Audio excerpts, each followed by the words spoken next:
Bonjour à tous, alors dans cette vidéo on va corriger ensemble l'exercice 58 et 61, page 235, et puis peut-être 63, on verra.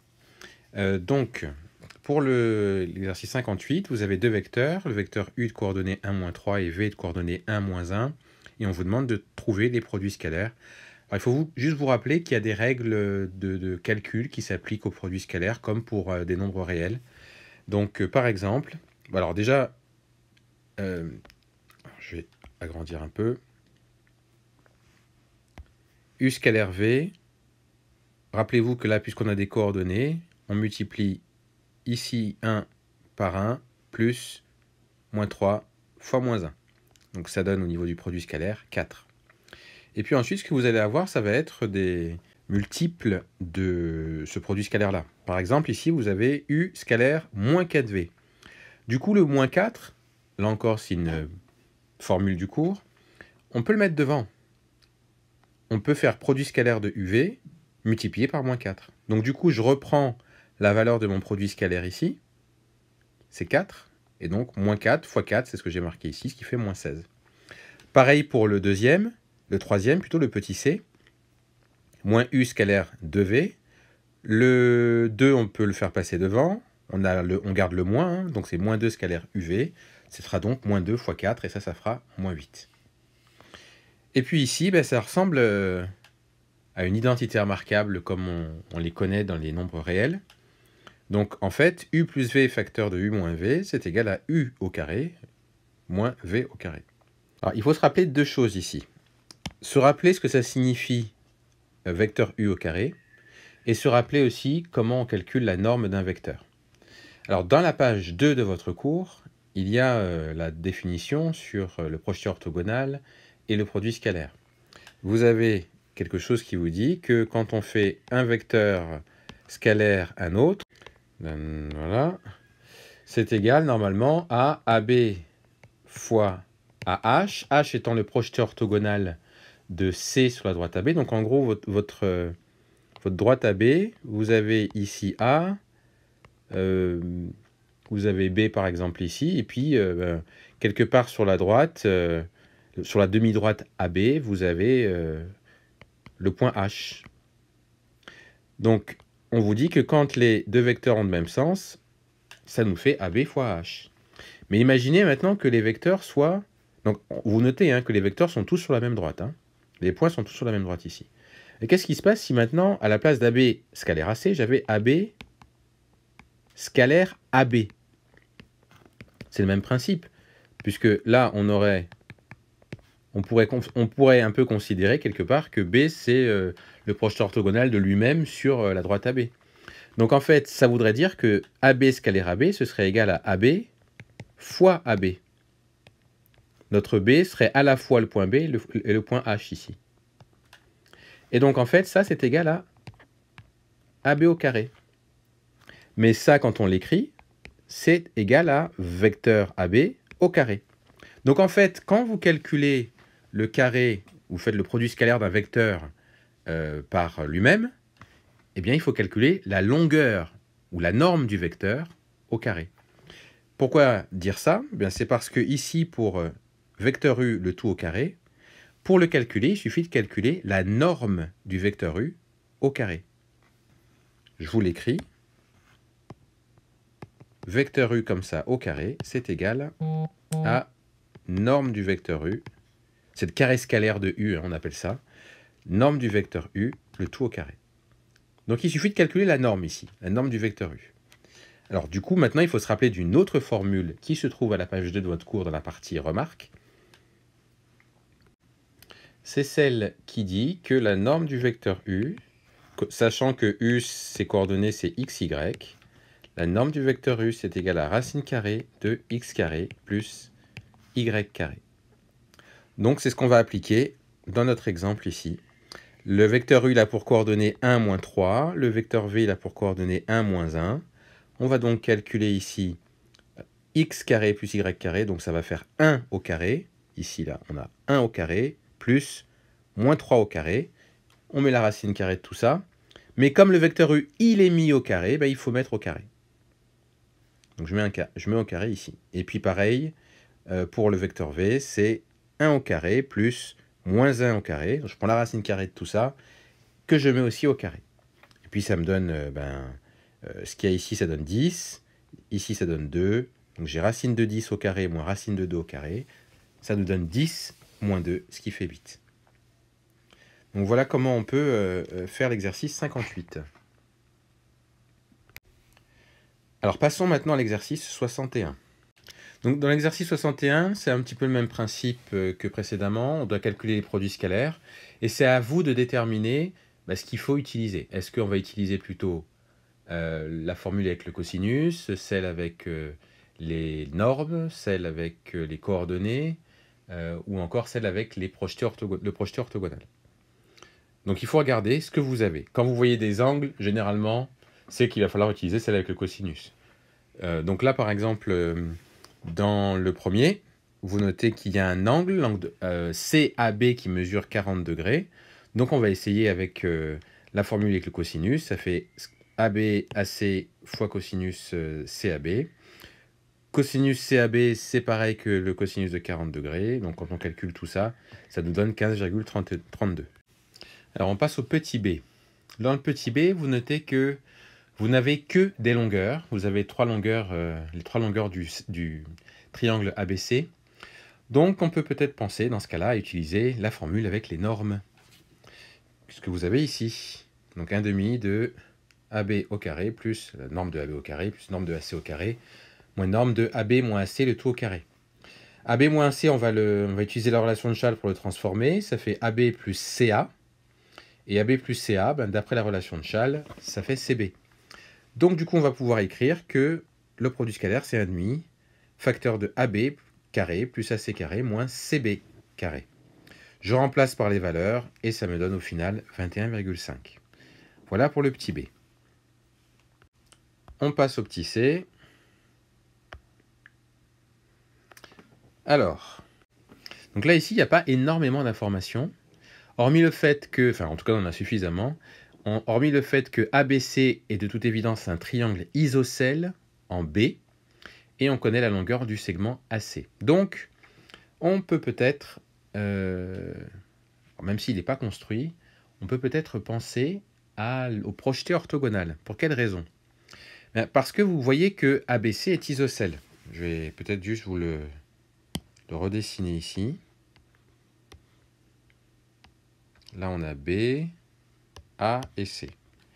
ABC est isocèle en B, donc c'est comme ça. Ça veut dire que le projeté orthogonal de B sur AC, il va être là. On va l'appeler H.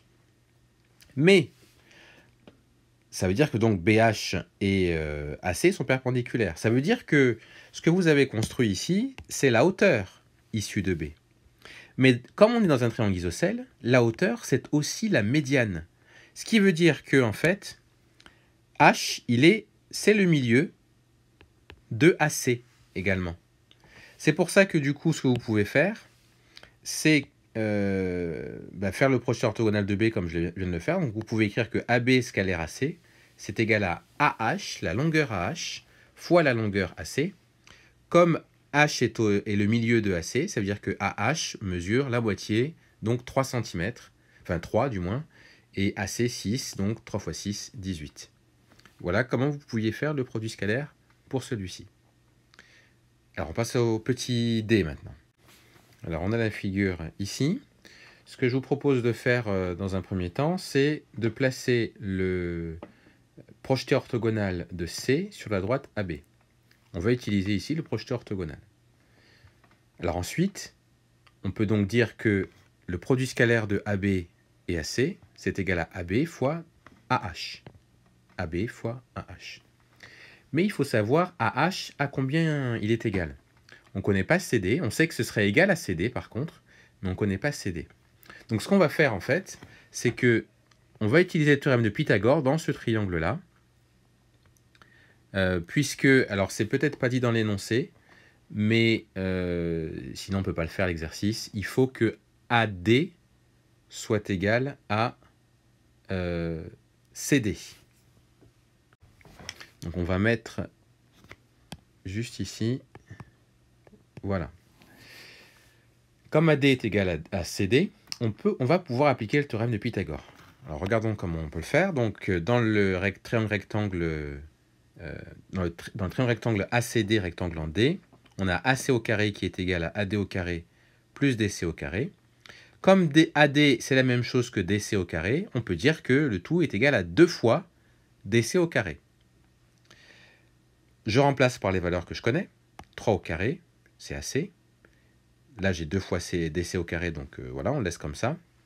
Après, je divise par 2 de chaque côté de l'égalité parce que je veux avoir juste DC au carré. Donc j'aurai 9 ici, divisé par 2. Donc 9 divisé par 2, ça fait 4,5. Ou on laisse 9 divisé par 2, ce sera plus facile pour faire les calculs. Donc le DC lui-même, ce serait égal à racine carrée de 9 sur 2, c'est-à-dire racine carrée de 9 sur racine carrée de 2, c'est-à-dire 3 sur racine carrée de 2. Et comme vous vous rappelez qu'on ne laisse pas de racine carrée au dénominateur, on multiplie au numérateur et au dénominateur par racine de 2, ce qui me donne 3 racines de 2 sur 2.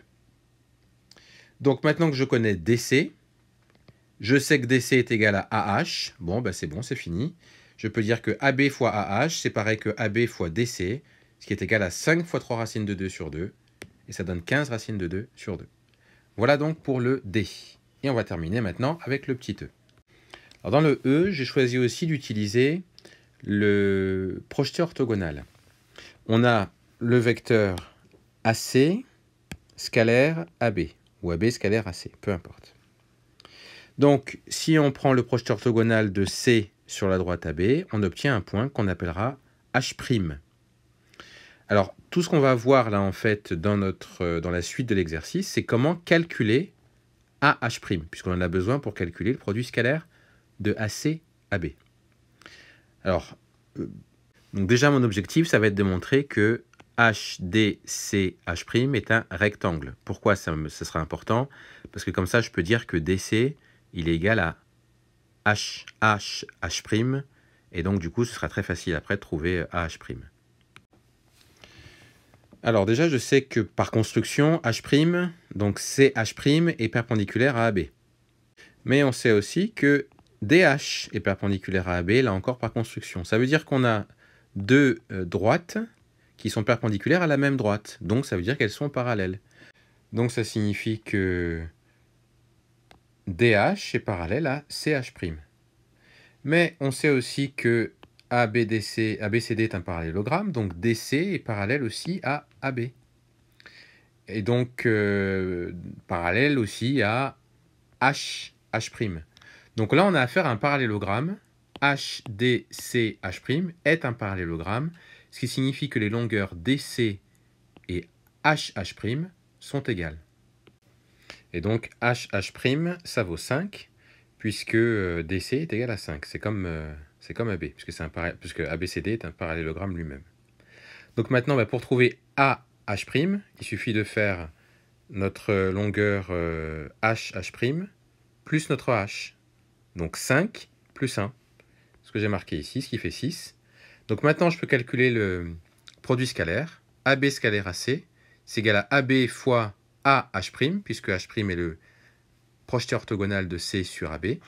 Et ça fait donc 5 fois 6 est égal à 30. Donc voilà pour le petit d. Alors on va passer au F maintenant. Donc dans le F, vous avez AB est égal à 7, AC égale 1, et vous avez ABCA égale à 2π sur 3. Alors là, la difficulté, c'est ce fameux angle-là, ABCA, parce que quand vous regardez, AB il est comme ça, et CA il est comme ça. Donc c'est quoi l'angle ABCA? Juste pour vous expliquer, normalement les angles, les vecteurs qui décrivent des angles, ils doivent être comme ça. Par exemple, vous avez deux vecteurs qui sont comme ça, et là ça fait un angle. Si vous avez un vecteur qui est comme ça et l'autre qui est comme ça, il y a un problème. En gros, il faut que ces deux bouts, alors je vais le dire de façon pas très mathématique, mais c'est l'extrémité là sans la flèche, elles doivent se toucher. Ici, c'est pas le cas justement pour pour ces angles-là. Donc en fait, il faut faire une translation. On peut par exemple translater AB ici. C'est ce que j'ai fait là. Et AB, c'est égal à CD. Et donc du coup, bien le vecteur l'angle plutôt ABCA, c'est pareil que l'angle CDCA. Donc c'est l'angle qui va de CD jusqu'à CA, donc c'est cet angle-là. Donc c'est cet angle-là qui doit faire 2π/3. Donc maintenant, si vous devez déterminer le produit scalaire de ABAC, bien, ça veut dire que vous devez avoir le produit scalaire, enfin l'angle que vous devez avoir, si on utilise la formule du cosinus, hein, norme de AB fois norme de AC fois cosinus de, vous devez de toute façon avoir AB AC. Notre figure là, c'est quoi l'angle ABAC? Eh bien, ABAC, c'est donc cet angle-là qu'on doit avoir. C'est ça l'angle ABAC, c'est avec celui-ci qu'on va pouvoir trouver le cosinus qui va nous aider à déterminer le produit scalaire. Donc ça veut dire qu'ici, on connaît cet angle-là, 2π/3, et on cherche cet angle-là. Alors il faut juste vous rappeler que dans un parallélogramme, deux angles consécutifs sont supplémentaires. Donc ça veut dire quoi que des angles sont supplémentaires? Ça veut dire que, alors déjà, angles consécutifs, c'est-à-dire qu'ils se suivent, donc celui-ci et celui-là sont consécutifs. Supplémentaires, ça veut dire que leur somme vaut 180 degrés. Donc c'est-à-dire que ça plus ça doit faire 180 degrés. Autrement dit, 180 degrés en radians, ça fait pi. Donc c'est pour ça que j'ai écrit ici que ABAC plus le 2π/3, donc celui-ci plus celui-là, ça doit faire pi. Je résous une équation, je fais passer le 2π de 2π/3 de l'autre côté. Ça me fait donc pi moins 2π/3. Et ça me donne ça. Donc ça me donne donc π/3 comme valeur de l'angle qui est ici, en fait. Et donc maintenant, je peux calculer le produit scalaire de AB et AC. Donc c'est égal à la norme de AB fois norme de AC fois le cosinus de AB AC. Et donc ça donne 7 fois 1 fois cosinus de π/3, c'est-à-dire 7 fois 1 fois 1,5, puisque le cosinus de π/3 c'est 1,5, et ça me donne 3,5. Voilà donc pour l'exercice 61, page 235. On n'aura pas le temps de faire le 63, donc je le ferai dans une autre vidéo.